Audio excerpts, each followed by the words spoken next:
दोस्तों, नासा का प्लान है कि मार्स पर इंसान को भेजने से पहले चांद पर एक बेस बनाई जाए ताकि मार्स तक पहुंचने का प्रोसेस छोटा हो जाए। क्योंकि स्पेस एक्स के फाउंडर एलोन मस्क मार्स पर जाने की रेस को सबसे पहले अपना नाम करना चाहते हैं। इसके अलावा यूरोपियन और रशियन स्पेस एजेंसी भी इंसानों को मार्स पर भेजने की बातें करती हैं। लेकिन मार्स के हार्श एटमॉस्फेयर में लैंड करने के बाद वह इंसान कैसे जिंदा रहेंगे, क्योंकि जिंदगी की बरगस मार्स में जिंदगी की सबसे बड़ी जरूरत ऑक्सीजन मौजूद ही नहीं है। नासा ने मार्स पर ऑक्सीजन बनाने का क्या तरीका निकाला है और इंटरनेशनल स्पेस स्टेशन जिस तरीका से ऑक्सीजन बनाता है वो तरीका मार्स पर काम क्यों नहीं कर पाएगा। क्योंकि दोस्तों, इंसानों की मार्स पर रहने की ख्वाहिश के पीछे ढेर सारी वजूहात हैं, जिसमें साइंटिफिक एक्सप्लोरेशन और स्पेस क्यूरियोसिटी का फैक्टर तो है ही, लेकिन इन ख्वाहिशात के बीच मजबूरी का खौफ भी है। वो ये है कि अर्थ पर किसी आफत की वजह से इंसानों की नस्ल बर्बाद न हो जाए, जैसा कि 6.5 करोड़ साल पहले हमारी दुनिया से डायनासोर का खात्मा हुआ था। और ऐसा पॉसिबल भी है, जिसका एक एग्जाम्पल हम अर्थ पर क्लाइमेट चेंज की सूरत में देख रहे हैं।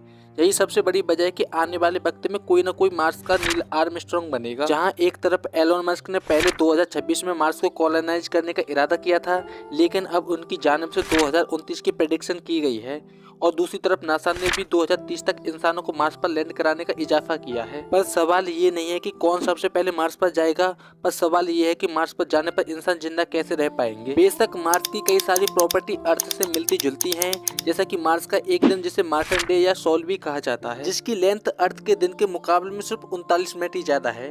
वहाँ पर ही मुख्तलिफ मौसम है और अर्थ पर भी।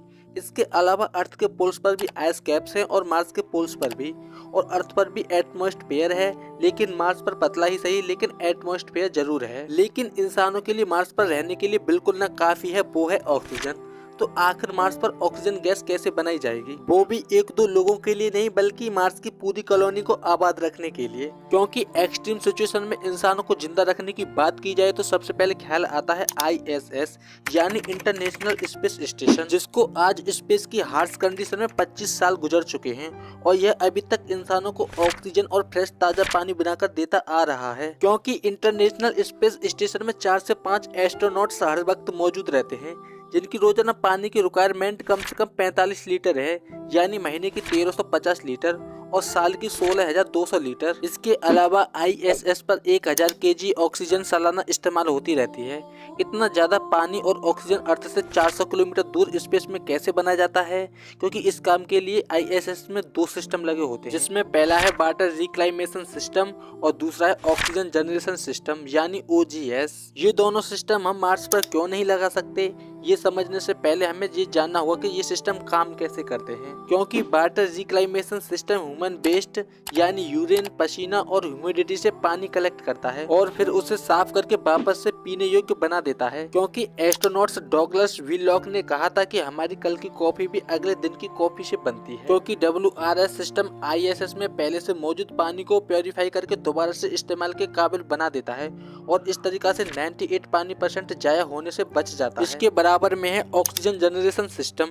ये सिस्टम WRS से थोड़ा सा पानी लेता है और उसको एक खास प्रोसेस से गुजारकर सांस लेने के लिए ऑक्सीजन बनाता है। ये सिंपल प्रोसेस हमने 5वीं क्लास में पढ़ा था, जिसको इलेक्ट्रोलाइसिस कहते हैं, जिसमें पानी में से इलेक्ट्रिक करंट को गुजारा जाता है, जिसमें पानी ऑक्सीजन गैस और हाइड्रोजन गैस में बदल जाता है। लेकिन हाइड्रोजन तो एक बहुत ही खतरनाक और इनफ्लेमेबल गैस है, जो कि पूरे ISS को सेकंडों में जलाकर फायरबॉल बना सकती है। और इस हाइड्रोजन गैस को जाया नहीं किया जाता, बल्कि इसे एक और सिस्टम में डाला जाता है, जिसे सवेटायर सिस्टम भी कहते हैं। ये सिस्टम ISS में मौजूद एस्ट्रोनॉट्स के वेस्ट कार्बन डाइऑक्साइड को जमा करके उसको हाइड्रोजन गैस के साथ मिलाकर उसमें से पानी, मीथेन गैस और थोड़ी सी गर्माइश बनाता है। क्योंकि पानी को वापस से इस्तेमाल में लाया जाता है और गर्माइश को हीट मैनेजमेंट सिस्टम में डाल दिया जाता है। लेकिन मीथेन गैस, जिसकी अर्थ पर बहुत अहमियत है, उसे ISS से बाहर स्पेस में निकाल दिया जाता है।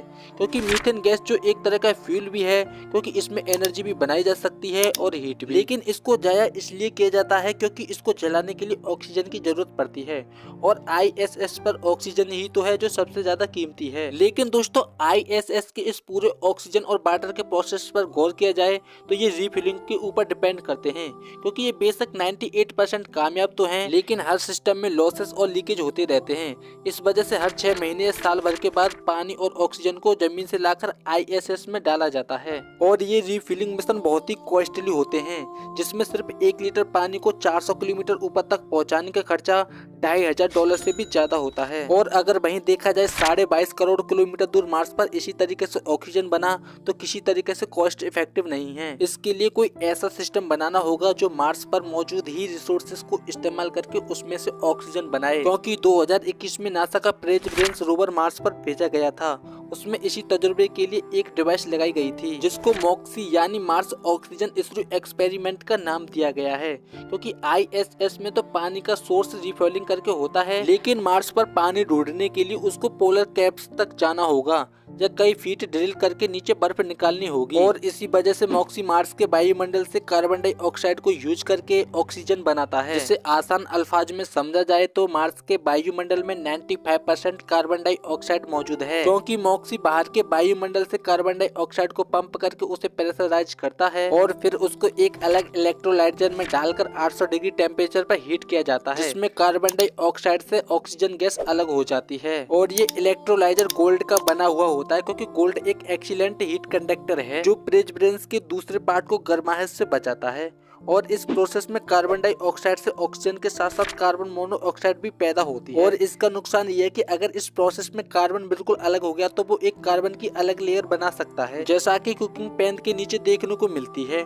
और फिर यह लेयर रोवर को नुकसान पहुंचाने में बिल्कुल भी देर नहीं करेगी।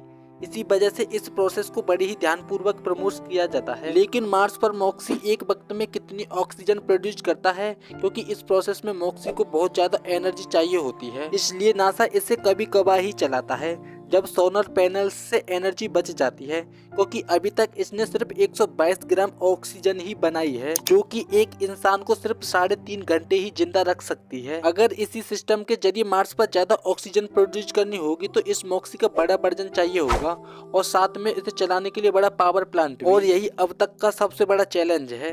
अब यहाँ समझने की बात यह है कि मॉक्सी कार्बन डाइऑक्साइड को पहले कंप्रेशन की मदद से कंप्रेस करता है और फिर इसको 800 डिग्री टेम्परेचर पर काम करता है, और इन दोनों प्रोसेस के लिए ज्यादा एनर्जी रिक्वायर है।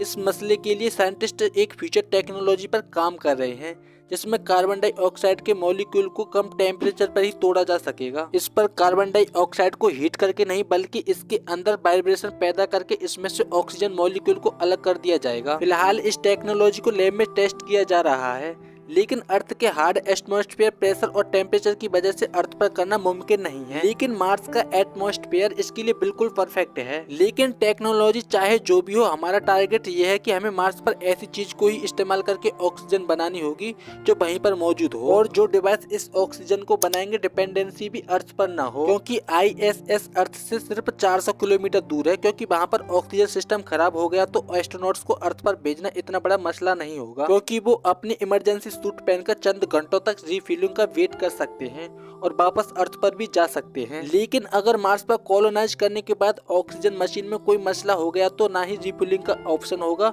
और ना ही अर्थ पर जाना इतना आसान हो पाएगा। उम्मीद है दोस्तों यह वीडियो भी आपको बहुत पसंद आई होगी। अगर पसंद आई हो तो वीडियो को लाइक करके चैनल को सब्सक्राइब करके बेल आइकन को प्रेस कर लें। मैं मिलता हूँ ऐसी किसी न्यू वीडियो में न्यू टॉपिक के साथ। तब तक के लिए बाय।